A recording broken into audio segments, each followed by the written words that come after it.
Welcome to Medical Guruji. We are going to see Pharmacodynamics Part 1. Pharmacodynamics is study of drug effects. Principles of drug action. Drugs do not impart new functions to any system, organ or cell. They only alter the pace of ongoing activity. Types of drug action are stimulation, depression, irritation, replacement, and cytotoxic action. Now we are going to see mechanism of action. This diagram explains the mechanism of drug effect. Four major types of biomacromolecular targets of drug actions are enzyme transmembrane, membrane-bound transporter, and receptor. Now we see enzymes. In enzymes, drugs can either increase or decrease the rate of enzymatically mediated reactions. Enzyme stimulation. Stimulation of an enzyme increases its affinity for the substrate so that rate constant is lowered. And some examples are given. Enzyme inhibition. Selective inhibition of a particular enzyme is common mode of drug action. In enzyme inhibition, there are competitive and non-competitive inhibition. Competitive inhibition are two types that are equilibrium and non-equilibrium. Equilibrium type example is enzyme is cholinesterase, and competitive inhibitor is physostigmine, neostigmine.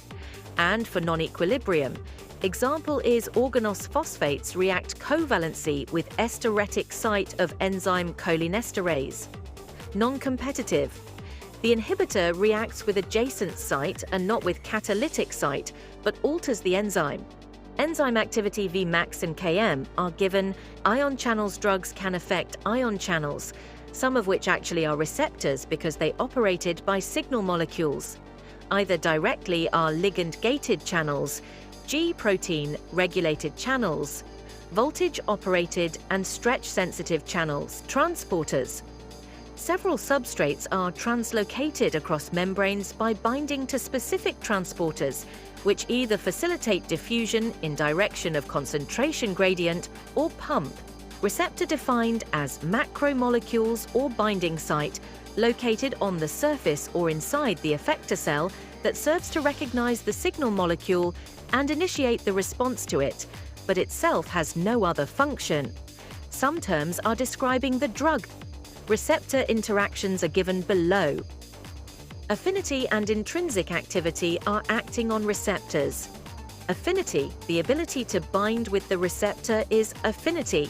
Affinity of drug for a receptor.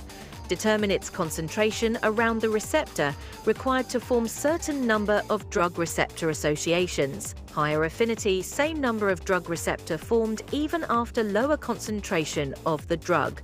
Thank you. We will see in part 2.